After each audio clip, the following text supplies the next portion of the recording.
Greetings and salutations. My name is Marie Teresa Chuatoko.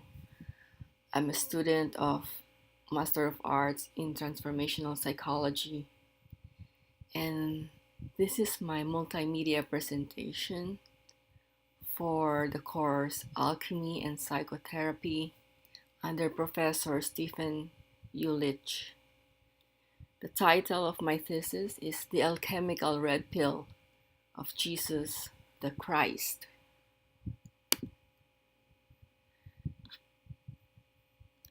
The thesis statement is, while the proto-orthodox believed that Jesus died for their sins and his death ensured salvation, the Gnostic groups embraced the idea of gnosis, or self-knowledge and alchemy, as path to salvation. So why did I choose this topic? Let me give you a brief background.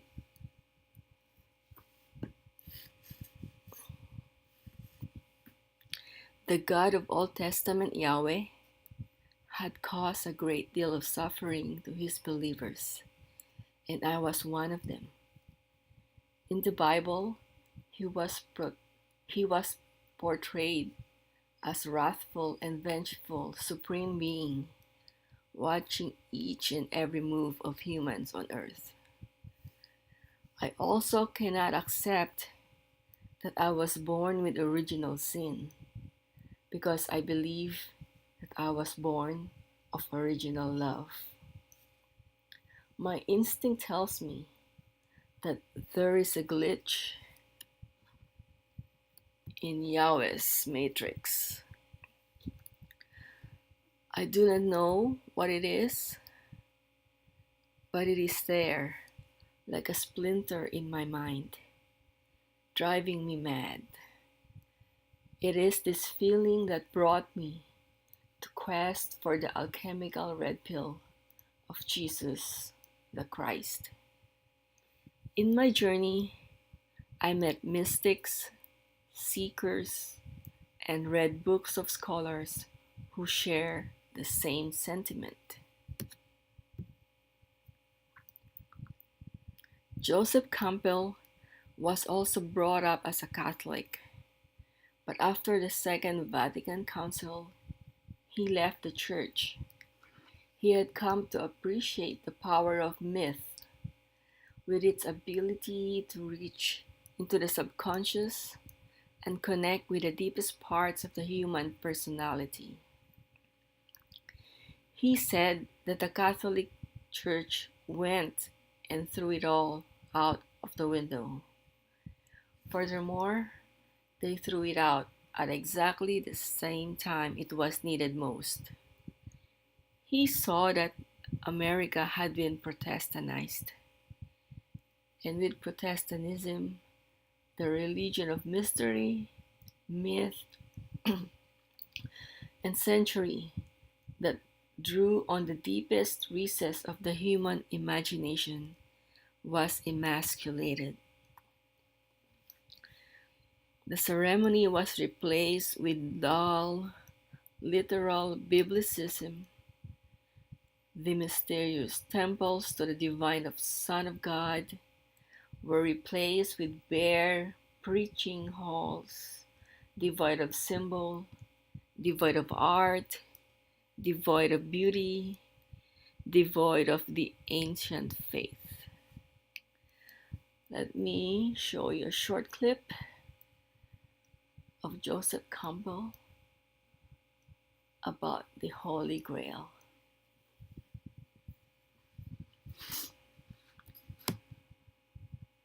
I can certainly understand the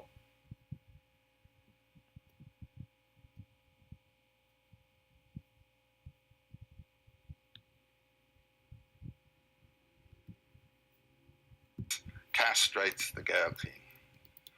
What that means is that the Christian separation of matter and spirit, of the dynamism of life and the spiritual, natural grace and supernatural grace has really castrated nature. And the European mind, the European life has been, as it were, emasculated by this. The true spirituality, which would have come from this, has been killed. And then what did the pagan represent? He was a person from the suburbs of Eden. He was regarded as a nature man. And on the head of his lance was written the word grail. That is to say, nature intends the grail. Spiritual life is the bouquet of natural life, not a supernatural thing imposed upon it. And so the impulses of nature are what give authenticity to life, not obeying rules come from a supernatural authority. That's the sense of the grail.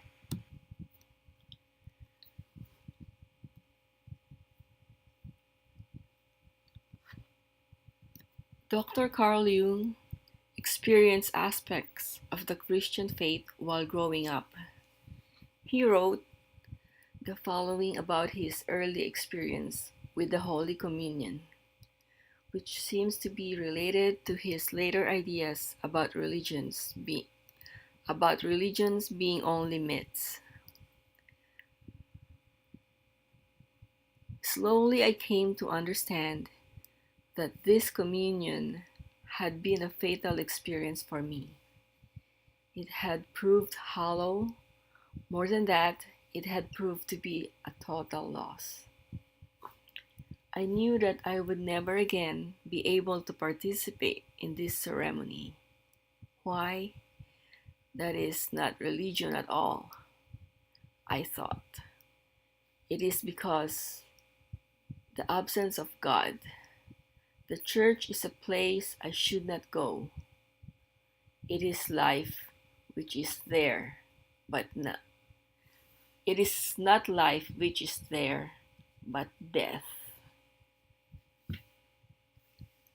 From the one significant incident, Jung could have proceeded to deny all religions, but he didn't. Instead, he evidently saw that religion was very meaningful to many people and that religions could be useful as myths. His choice to consider all religions as myths was further influenced by his view of psychoanalysis. According to Victor von Weizsäcker, Jung was the first to understand that psychoanalysis belonged in the sphere of religion. That Jung's theories constitute a religion can be seen in his view of God as the collective unconscious, and thereby present in each person's unconscious. For him, religions revealed aspects of the unconscious and could thus tap into a person's psyche.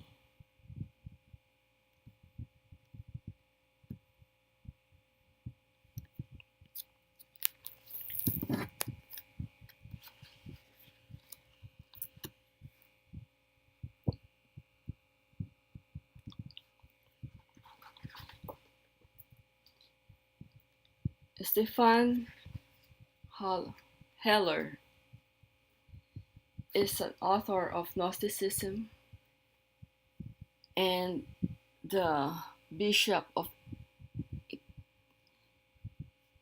Gnostic Ecclesiastica Gnostica, or Theosophy. In his words, Gnosticism has always acknowledged that the potential for gnosis, and thus salvation, is inherent in every man and woman, and that salvation is not vicarious and collective, but individual. Thus, the entire message of mainstream Christian atonement theology is meaningless to the Gnostic. The world was not created perfect. Its present state is not the result of a fall. And the human race did not incur an original sin that is passed on to all men and women. Consequently, there is no need for God's Son to be sacrificed in order to pacify his wrathful Father and thereby save humanity. Notably, the original Greek word for sin, hamartia, means missing the mark. When used in this sense, the word sinner describes most people. We all miss the mark, and we do so because we are ignorant of things true and divine. The great messengers of light come to stimulate our ability to shake off this ignorance. We need the enlightening teachings and liberating mysteries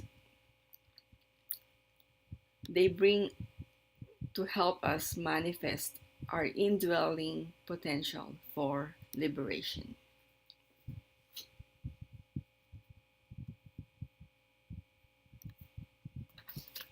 And in the words of Marie-Louise Bonfrance, in Christianity, it was mainly the monks, first the mendicant orders, some Dominicans, and later Franciscans, who were most interested when alchemy came back into the Western world via Spain and Sicily. There were also some unofficial Christian movements, generally summed up nowadays as pre-Reformation movements. But these were mainly concerned with the third figure of the Trinity, the Holy Ghost. The tendency was for the individual to try to relate to the Holy Ghost through dreams and inner visions and personal revelations, as against the official body of doctrine of the Christ. Some of these Holy Ghost movements remained and formed a left-wing movement within the Catholic Church itself, while others fell out and their members were condemned and persecuted. Many of these people showed an affinity for alchemical preoccupations and ideas.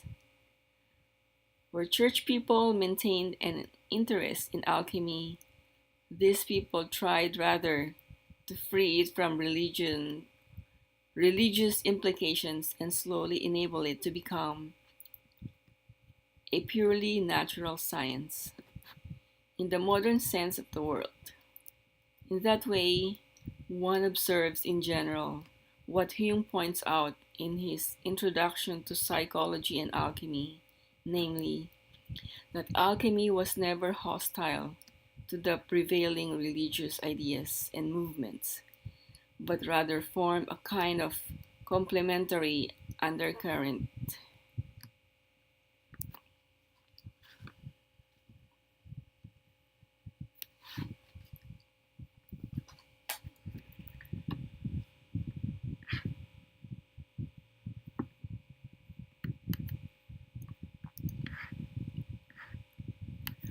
The birth of Christ is characterized by all the usual phenomena attendant upon the birth of a hero, such as the annunciation of angels to Mary, the divine generation from a virgin, the coincidence of the birth with thrice repeated conjunctio maxima in the sign of Pisces, which at the precise moment inaugurated the new era, the recognition of the birth of a king, the persecution of the newborn, in his flight and concealment, his lowly birth, etc.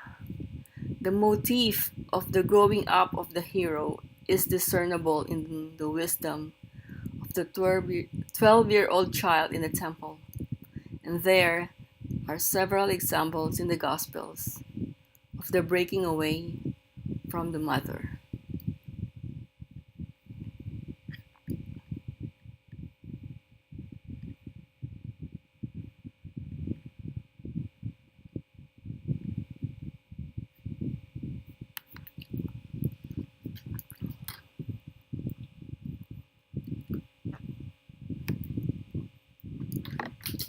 So this is a verse from the Bible in the New Testament. And my thesis is about the teachings of Jesus. And I'm going to give one example.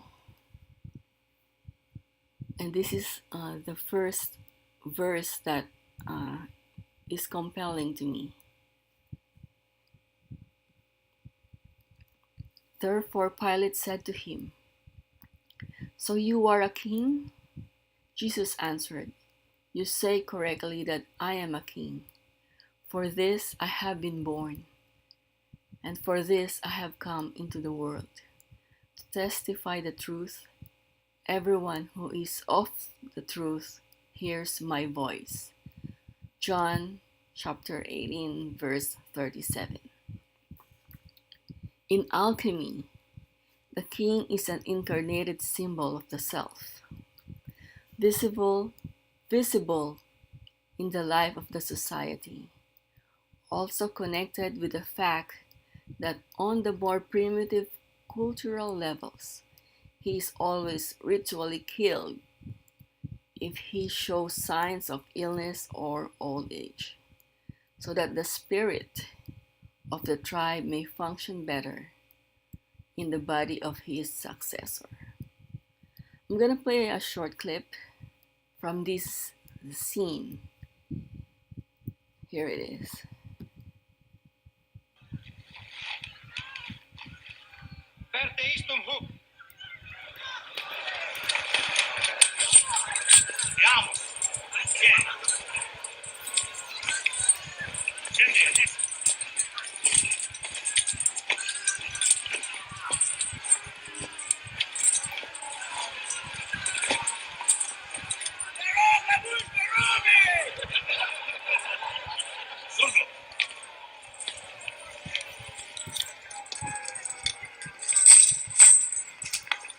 Boss, ide.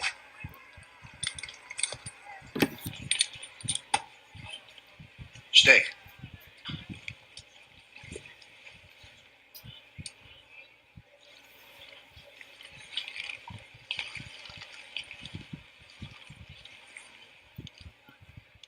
Kant meleke kudaje. Attimitip sohoktichis adnorogasque ali siktiksarunt tibi me. Uomo eguipse talem quaestionem proposuissem. Anaecut, numquid ego iudeus, pontificis tui mihi tetradiderunt. Me interficere te volunt. Cur, quid fecisti? Rexes tu? Regnum meum non est hoc mundo. Sia sed, utas ministri mei isto sic tradere mei. Si vicent. Ant malca, ergo rexes tu. Ego in hoc natus sum. Testimonium veritati perebeam. Omnes qui veritatem audiunt. Vocem meam audiunt. Veritas. Quid est veritas?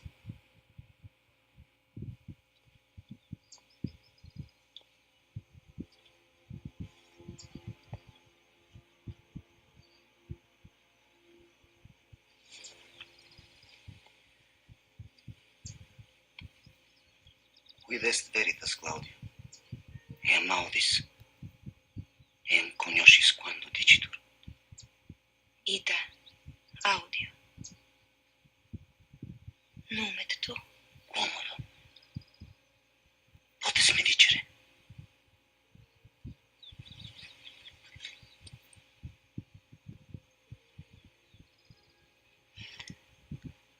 non vis veritatem audire, nemo tibi dicere potest.